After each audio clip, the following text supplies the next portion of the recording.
मासूम बहू घमंडी सास। घमंडी और सख्त हृदय वाली पुष्पा 92 वर्षीय अपनी सास विमला पर बहुत जुल्म करती थी।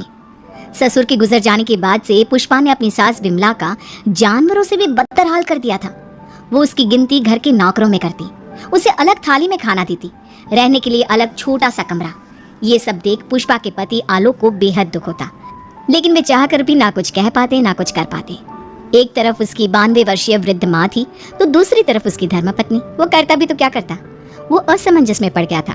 तभी एक दिन पुष्पा अपने पति आलोक से कहती है, सुनो जी, मैं सोच रही थी क्यों ना अपने बेटे राहुल की भी शादी करा दे। देखो ना, घर का सारा काम मुझे अकेले करना पड़ता है और वो बुढ़िया की देख रेख भी मुझे ही करनी पड़ती है। मुझसे नहीं होता ये सब।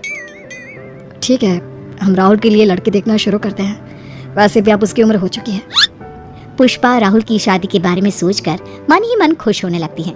दरअसल पुष्पा अपने लिए एक ऐसी बहू की तलाश में है जो गाय से भी ज्यादा सीधी और कोयल से भी ज्यादा मीठी हो। बहुत ढूंढने और जांच परखने के बाद देविका के साथ आखिरकार उसकी तलाश पूरी होती है। वो देविका को राहुल के लिए पसंद कर लेती है और एक अच्छा सा मुहूर्त देखकर उनकी शादी करा देती है। ऊंचे संस्कार और सरल स्वभाव वाली देविका ने ससुराल में पहले दिन से ही सबका दिल जीत लिया। वो रोजाना अपने ससुराल में दिन की शुरुआत पूजा पाठ से करती और सबका अच्छे से ख्याल रखती। एक दिन देविका सबके लिए डाइनिंग टेबल पर प्लेट लगाती है। सभी लोग टेबल के पास आकर बैठ जाते हैं। देविका अपनी दादी सास का भी हाथ पकड़कर उन्हें डाइनिंग टेबल पर बिठाती है और उन्हें खाना परोस ही रही होती है कि पुष्पा उसे रोक लेती है। ठहरो देविका। क्या हुआ मम्मी जी? देविका, तुम इस घर में नई हो इसलिए शायद तुम्हें पता नहीं, तुम्हारी दादी सास के लिए अलग थाली है, वो इस थाली में नहीं खाती। देविका मुड़कर विमला की तरफ देखती है और फिर अपनी सास पुष्पा से प्रश्न करती है, लेकिन मम्मी जी, रसोई में तो यही प्लेट थी। तुम यहीं ठहरो, मैं इनके लिए प्लेट लेकर आती हूँ। पुष्पा रसोई में किसी कूड़ेदान की तरह पड़ी प्लास्टिक की प्लेट लेकर आती है और उसी में विमला के लिए खाना लगाती है। जब ये सब देविका देखती है तो वो आश्चर्य में पड़ जाती है और फौरन उठकर रसोई घर से दूसरी प्लास्टिक की प्लेट भी ले आती है। अरे बेटा, ये दूसरी थाली तो किसके लिए लाई है? देविका मासूमियत के साथ जवाब देती है, आपके लिए मम्मी जी। हाँ, मेरे लिए? पर क्यों? माँ जी, जब आपने अपनी सास यानी मेरी दादी सास को प्लास्टिक की प्लेट में खाना लगाया तो मैं समझ गई कि ये जरूर आपके घर की कोई परंपरा होगी, इसलिए मैं आपके लिए भी ये प्लास्टिक की प्लेट ले आई। अब आप अपनी सास के लिए इस प्लेट में खाना लगा दीजिए और मैं अपनी सास के लिए इसमें खाना लगा देती हूँ। देविका की बातों से पुष्पा हैरान हो जाती है।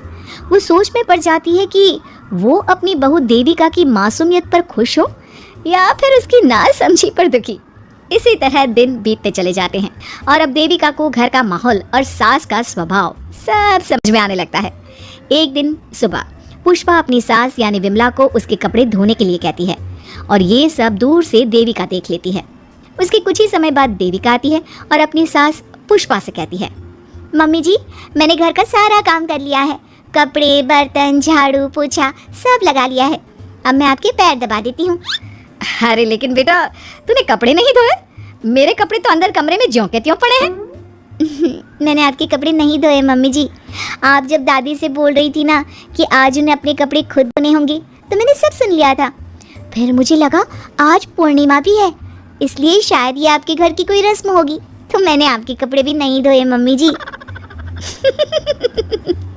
देविका की बातें सुनकर पुष्पा अपना सर पकड़ लेती है और मन ही मन कहती है, ये तो जरूरत से कुछ ज्यादा ही सीधी है। अब क्या करूं मैं इसका? इस बुढ़िया ने मुझे परेशान करके रख दिया है। एक तरफ वो जरूरत से ज्यादा सीधी मेरी बहू जो मेरी हर हरकत को इस घर का रिवाज समझ लेती है, और दूसरी तरफ ये बुढ़िया जो रोज अपना बिस्तर गंदा कर देती है। आए बुढ़िया, अब कौन करेगा ये बिस्तर साफ? बाहर से नौकर बुलाने पड़ेंगे क्या? चल जल्दी से अपना बिस्तर साफ कर, गंद मचा कर रखा है। बहू, तू ऐसा क्यों कहती है? मैंने तेरा क्या बिगाड़ा है? मैंने तो कभी तुझसे ऊंची आवाज में बात तक नहीं की, फिर तू मुझसे इतनी नफरत क्यों करती है? तभी वहां आलोक, देविका और उसका पति आ जाता है। क्या हुआ पुष्पा, तुम माँ पर ऐसे क्यों चिल्ला रही हो? अरे देखो ना अपनी माँ को, इस बुढ़िया ने अपने बिस्तर का क्या हाल कर रखा है।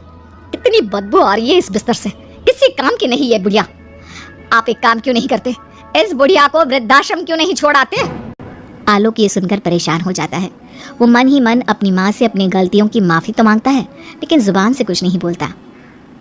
बहू ऐसा मत कर बेटा, तू जैसा बोलेगी मैं ठीक वैसा ही करूँगी। मैं अभी इस बिस्तर को साफ कर देती हूँ, पर प्लीज़ मुझे इस घर से मत निकाल। यह घर मेरे पति की आखिरी निशानी है। मैं अपनी अंतिम सांस तक इसी घर में रहना चाहती हूँ। माँ जी, दादी सास का बिस्तर मैं साफ कर दूंगी और अब से आपको कोई शिकायत का मौका भी नहीं दूंगी। आप प्लीज दादी को वृद्धाश्रम मत भेजिए। हाँ माँ, दादी को रहने दीजिए ना यहीं पर, उनके बिना ये घर बिल्कुल अच्छा नहीं लगेगा। देखो बेटा, इनका जाना जरूरी है। अब इनकी उम्र हो चुकी है, इसलिए अब इन्हें अपनी बाकी की जिंदगी वहीं बितानी पड़ेगी। इतने में देविका वहां से चली जाती है और कुछ ही मिनट बाद एक बड़ा सा बैग लेकर वहां पहुंच जाती है। देविका के हाथ में बैग देखकर सब अचंभे में पड़ जाते हैं। अरे देविका, तुम ये बैग कहाँ से लाई? तुम कहीं जा रही हो क्या? माँ जी ने अभी तो बोला थोड़ी देर पहले कि अब उनकी सास बूढ़ी हो चुकी हैं और उनकी असली जगह वृद्धाश्रम में ही है, तो मैं ये दूसरा बैग उनके लिए भी ले आई। वो क्या है ना, उम्र तो अब मम्मी जी की भी हो चुकी है, कल तो जाना ही है। इससे अच्छा अभी चली जाएंगी तो दादी सास को भी एक सहारा मिल जाएगा। क्या? क्यों बहू, तुम मुझे वृद्धाश्रम भेजेगी हैं अपनी सास को? मम्मी जी, अगर आप इस परंपरा का पालन करेंगी तो मुझे भी तो इस परंपरा का पालन करना पड़ेगा ना। मैं बिल्कुल आपकी तरह बनना चाहती हूँ। मेरी माँ कहा करती थी, ससुराल में बिल्कुल अपनी सास के नक्शे कदम पर ही चलना, जैसा वो करें और जैसा वो रहे ठीक वैसा ही रहना। तभी मैं एक अच्छी बहू बनने में कामयाब हो पाऊंगी ना सासू माँ। देविका की ये बातें सुनकर पुष्पा की आंखों में आंसू आ जाते हैं। देविका की बातों में उसे मासूमियत के साथ साथ आज बहुत सी चीजें सुनाई देती हैं, जो चीख चीख कर बताती है कि वो आज तक कितना गलत करते आई है। बेटा, तूने तो मेरी आंखें खोल दी। अपने ससुर के देहांत के बाद मैंने न जाने अपनी सास पर कितने अत्याचार किए, उन्हें कितना जलील किया, खरी खोटी सुनाई। आज अगर तू नहीं होती तो मुझे कभी अपनी गलतियों का एहसास तक नहीं होता। देर से ही सही आपको अच्छे बुरे का एहसास हुआ, यही बहुत बड़ी बात है। मम्मी जी, तो अब आपके सामान का क्या करना है? अरे जा जाकर इसे मेरे कमरे में रख कर आ जा। अब कोई कहीं नहीं जाएगा, सब यहीं साथ में रहेंगे। बहू, मुझे समझ में नहीं आ रहा मैं तेरा किन शब्दों में धन्यवाद कहूँ। जो चीज़ तूने 2 दिन में पुष्पा को समझा दी, वो मैं बरसों से कहने की हिम्मत तक ना कर सका।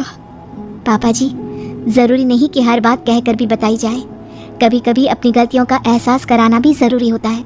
और मैंने भी मम्मी जी के साथ ठीक वैसा ही किया, उन्हें उनकी गलतियों का एहसास कराया और देखिए आज सब ठीक हो गया। सच में देविका, तुमने आज हम सबको बहुत बड़ी सीख दी है। अब पुष्पा सुधर जाती है और घर की पूरी जिम्मेदारी देविका को सौंप देती है और अब उनका परिवार एक सुखी और समृद्ध परिवार की तरह रहने लगता है।